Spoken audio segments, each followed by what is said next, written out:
Welcome back, everybody, for another deep dive. This time we're going to be looking into something I think you're going to find pretty interesting. It's something that you probably encounter every day, maybe multiple times a day even. Yeah. And you probably don't even think about it. But it's fluoride.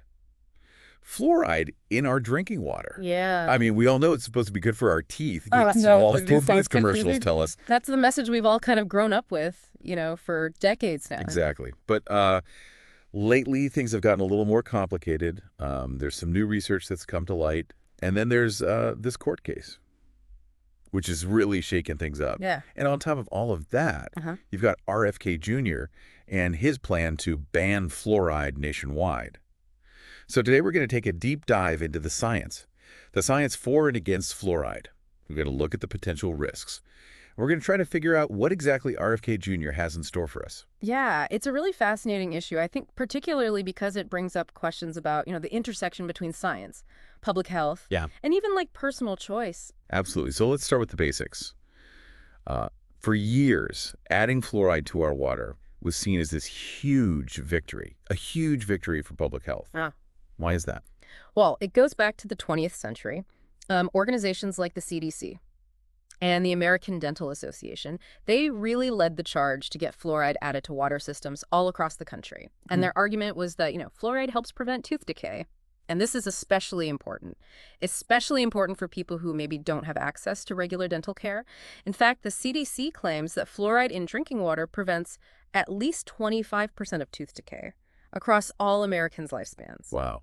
So 25% less tooth decay. That's a pretty significant claim. But it's not like everyone is on board with this. Yeah, right? You're right. It's not like 100% consensus. And what's really interesting, I think, is that both sides of the fluoride debate, both sides actually do agree that too much fluoride is a bad thing. Like way too much fluoride. You can run into problems like dental fluorosis, skeletal problem. And that's why the EPA actually set a limit back in 1986 for how much fluoride can be in our drinking water. Okay. So there is a level. We'll call it a safe level. A recommended level. But some people are still concerned, right? So what has changed recently? What is it that's making people question this status quo? Well, there's been some recent research that has raised some eyebrows. Okay. And it suggests that there could be some negative effects from fluoride, even at levels below that EPA limit, below that recommended level. Oh, wow. There is one particular study that I think has gotten a lot of attention, and this was a review. It was a review from the National Toxicology Program. Okay. And they found a possible link between long-term exposure to fluoride and lower IQ scores in children. Wow. That's something that I think a lot of parents are going to want to hear more about. So does that mean that fluoride directly causes these lower IQ scores? Well, it's not quite that simple. Okay. That's usually how it is with science. Exactly. It's complex. The science is still ongoing. We need more research to really tease apart the exact nature of this relationship between fluoride and IQ. But I think what's really fascinating here is that, the evidence from this study is strong enough that it's really making us stop and think, especially for parents or people who are thinking about having kids. Yeah. That's got to make you wonder, what ifs? Right. So we've got this new research, and then on top of that, there's this court ruling. That has really added fuel to the fire. It has. So can you tell me what happened there? Sure. So a group of anti-fluoride activists filed a lawsuit, and a federal judge issued a pretty surprising ruling, basically, he said, that even at these currently recommended levels, fluoride poses what he called an unreasonable risk to public health. Wow. So did he ban fluoride? He didn't ban it outright. Okay. But his ruling actually triggered a regulation under a very powerful environmental law called the Toxic Substances Control Act, or TSCA. Okay. TSCA. I'll be honest, I'm not really familiar with that. Yeah. What is that exactly, and how does it play into all of this? Well, you can think of the TSCA kind of like a toolbox. For the EPA, it gives them a bunch of different tools to regulate dangerous substances. And one of the tools in that toolbox is the ability to ban a substance completely. Wow. Okay, so the judge didn't directly ban fluoride, but he kind of gave the EPA this tool that they could use to regulate it or even ban it? Exactly. Okay. And that's where RFK Jr. comes in, because he thinks that ban hammer is the right tool for fluoride. I see. So this brings us to RFK Jr. and his plan. He's an advisor now to President Trump, and he's made this his mission. He He wants fluoride out of our water Mm-hmm. completely. So how's he going to accomplish that? Well, this TSCA ruling gives him a pretty clear path forward. Okay. Essentially, he's urging the EPA to use this newfound authority to regulate fluoride. And, the interesting thing is that there's actually precedent for this. You remember that ban hammer we talked about? Yeah. That's not just theoretical. Okay. The EPA has actually used that tool before to ban other substances. Like what? We'll take asbestos, for example, or methylene chloride, which was used in a lot of paint strippers and was linked to a number of deaths. Both of those substances were banned by the EPA using the TSCA. Wow. So RFK Jr. is hoping to add fluoride to that list. Exactly. But there are going to be some roadblocks, right? I mean, it's not like everyone's just going to say, okay, sure, let's ban fluoride. Yeah, you're absolutely right. Regulating fluoride on a national scale, that would be a huge task for the EPA. I mean, it's a massive undertaking. Right. And then you have to think about the dental industry, which, is very much in favor of fluoride. Right. And they're going to push back, for sure. So it sounds like it's going to be a pretty big political and logistical nightmare. It definitely could be. I mean, there's got to be more to unpack here. This is a deep dive after all. Yeah, there's definitely a lot more to this story. Yeah, and it could take resources away from other important things, too. The EPA has a lot on its plate, with all the other environmental issues out there. It's like pulling that one block out of a Jenga tower, and the whole thing should come crashing down. Right. Okay, so we talked about our National Toxicology Program study. Right. And that possible link between fluoride and lower IQs. But what does the rest of the scientific community say about this? Is there like a consensus? It's tough to say. There's definitely not 100% agreement on this, like you see with a lot of scientific issues. Yeah. It's not always a clear-cut yes or no. There's a spectrum of opinions out there. You have some scientists who argue that, the evidence against fluoride is pretty weak and that the benefits for dental health really outweigh any potential risks. They point to decades of research that support the use of fluoride.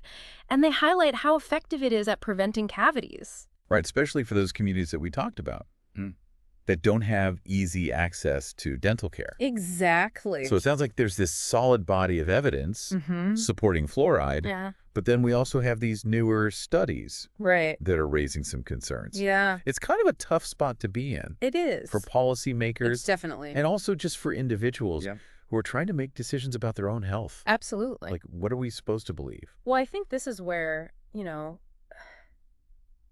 critical thinking really comes into play. It's so important to look at the studies themselves, not just read the headlines. Right. Think about who funded the research, what methods they used, and how the results have been interpreted. And, you might find that some studies are more robust than others. Okay. So we shouldn't just take everything at face value. We have to really dig in and look for those nuances in the research. Exactly. But then there's also that argument that fluoride disproportionately benefits low-income communities that might not have regular access to dental care. Right. So how do we weigh that? That's a really important point. Access to health care, including dental care, is a complex issue. Right. And it's intertwined with so many different factors, socioeconomic factors, systemic inequalities, even geography. So in communities where dental care is really hard to come by or really expensive, fluoride in the water might be seen as like a cost-effective way to improve overall dental health. Like a Band-Aid solution. It's not perfect, Right. but it's better than nothing. But then if you're worried about the potential risks, especially for kids, it creates this real dilemma. It does. Yeah. And I think that's why this whole fluoride debate is so charged. It's not just about the science. No. It's about values, priorities, even personal beliefs. Right. It feels like we're walking this tightrope. Yeah. Where on one hand, you've got these concerns about the potential risks, even though the science isn't fully settled. But on the other hand, we can't ignore the potential benefits. Right. Especially for those communities that are already facing so many challenges. And that's where I think RFK Jr.'s plan really kind of throws a wrench into things. Yeah. Because if his plan succeeds, it's not really a choice anymore. Right. It takes the decision out of the hands of individuals and communities. Exactly. No more fluoride for anyone. So then we're kind of left with these other questions, like what are the ethical implications of that? Right. A nationwide ban. Should the government have that kind of authority to make those decisions Mm, for everyone, yeah. or should individuals have the right to choose? Yeah, that's a tough one. It is. I think that's a question for philosophers And ethicists? and really for society as a whole to grapple with. Yeah. But it is interesting to think about how something like fluoride, Mm-hmm. something that seems so mundane, Right. can lead to these really profound questions. It's a good reminder that even the small things can have these huge ripple effects. They can. And it also highlights how important it is to be informed and to really engage in these thoughtful discussions and to consider all sides of an issue before we jump to conclusions. Absolutely. Wow, it really is amazing how something like fluoride, this one element, Yeah. can lead to this whole web, Mm-hmm. this complex web of Yeah. scientific and political and ethical questions. It really is. It's a perfect example of how science is never really isolated. It always kind of intersects with social and political and economic landscape. Right. So where do we go from here? I mean, we've got this court ruling. We've got RFK Jr. and his pretty ambitious plan. And then we have all this uncertainty about the science. Mm-hmm. So what happens next in this whole fluoride saga? Well, it's hard to say for sure. Things are changing all the time. Right. The Biden administration could appeal the judge's ruling. Mhm. And again, the Trump administration could just as easily overturn that decision. So it's up in the air. Yeah. So it sounds like Yeah, we're in right. for a bit of a roller coaster ride, at least on the legal and political front. It seems that way. But in the meantime, what can we do as individuals? I mean, we can't really control what happens at the federal level. That's true. But we can control how informed we are. Right. And I think a good place to start is to check your local water reports. Okay. See if fluoride is even added to your water supply. Mm-hmm. And if so, at what levels? That's a great point. Knowledge is power, right? It really is. Especially when it comes to making decisions about our health. Absolutely. And, don't be afraid to dig a little deeper. Go beyond those local reports. Mm-hmm. Read the research yourself. Exactly. Explore different perspectives and really try to weigh the evidence. Yeah, become an informed consumer. Right. Not just of products, but of Oh. information. That's a great way to put it. Well, this whole deep dive has really changed the way I think about fluoride. It's definitely not just this simple good for your teeth element anymore. It's complicated. It really is. It's this whole complex puzzle Mm-hmm. with all these different pieces. You know the science, the politics, Yeah. the ethical considerations. And that's what makes it so fascinating. It does. It really challenges us to think critically Mhm. and to question our assumptions and to have these meaningful conversations about the world around us. Well said. Well, to all of our listeners out there, we hope you've enjoyed this deep dive into the world of fluoride, and we hope it's given you a new perspective, maybe even sparked some curiosity to learn more. Remember, being informed is the first step to making choices that empower you and your family. So keep asking questions, keep exploring, and until next time. Happy diving